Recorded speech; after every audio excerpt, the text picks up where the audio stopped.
Let's now shift our attention to the other story that we are tracking on WION. This hour, the Ukrainian President Volodymyr Zelensky met with the former American President Donald Trump amidst differences between the two over Ukraine's conflict with Russia.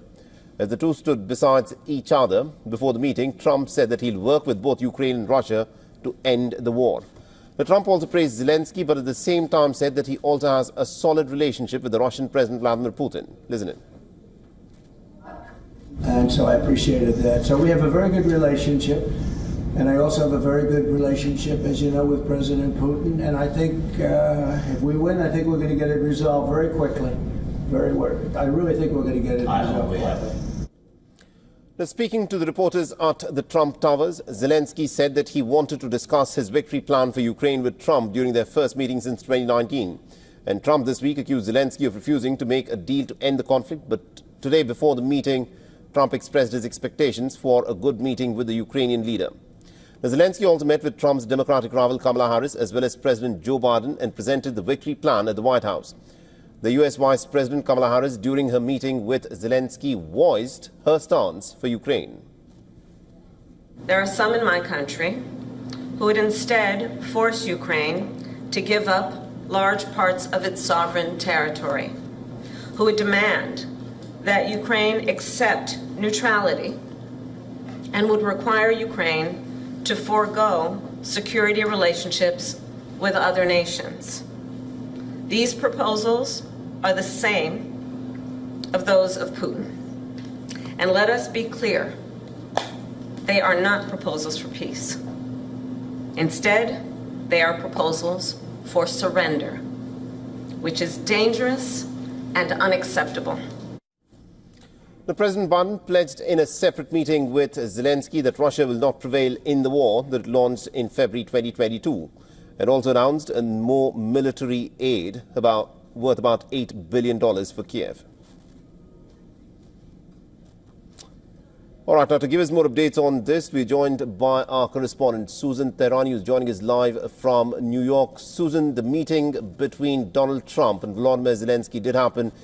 Brings up to speed with what, of course, was exchanged between the two leaders, because it's being said very widely that Donald Trump, if he were to become the President of the United States, may not back Ukraine in the manner that Joe Biden has backed them so far.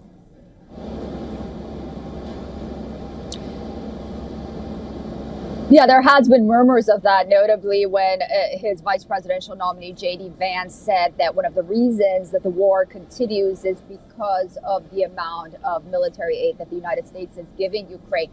After the meeting, the former president was standing next to Zelensky once again. He said this man has been through hell, this country has been through hell, and we have to stop the war so people can get on with their lives. President Zelensky, on his part, said that that's the part that me and former President Donald Trump agree on. We want to put an end to this war.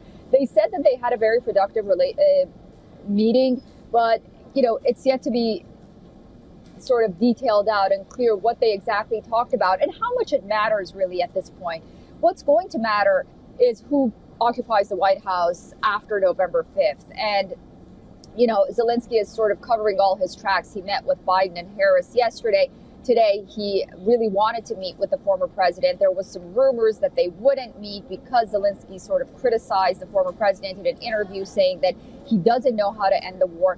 But it seems that the relationship was cordial, and they were standing next to each other afterwards, saying that they believe that they could find a path to peace moving forward. So, we'll have to wait and see. Everything seems to be on ice until after the elections. That's going to be something to watch out for, because no one knows as to which way the elections will go. And Volodymyr Zelensky, meeting both with President Biden and Kamala Harris, and now meeting Donald Trump, is trying to cover his bets, because post-November, depending on who is in charge in the White House, he'll have to work with them. Is there any indication that you're able to pick up as to what was it like when the two leaders, of course, met? How willing was Donald Trump to perhaps assist Ukraine in the war in the manner that Joe Biden has done so far? Donald Trump has never come out directly and said that he was going to cut all funding and aid to Ukraine. He says that ultimately a negotiated settlement has to be the part of trying to end this war. President Zelensky, after the meeting, said that we want a peace plan, we want a peace conference, and we know that the United States is going to assist us regardless of who's going to be in the White House, which means that, it appears that they did have sort of at least civil and cordial conversation. But Donald Trump has never made it explicitly clear that he's going to cut all military aid to Ukraine. So, again, we'll have to see if he does occupy the White House, how American policy is going to change. Yeah. That'll be interesting to watch out for. Thank you very much indeed, Susan Tehrani, for joining us and getting us those updates then. For all the latest news, download the WION app and subscribe to our YouTube channel.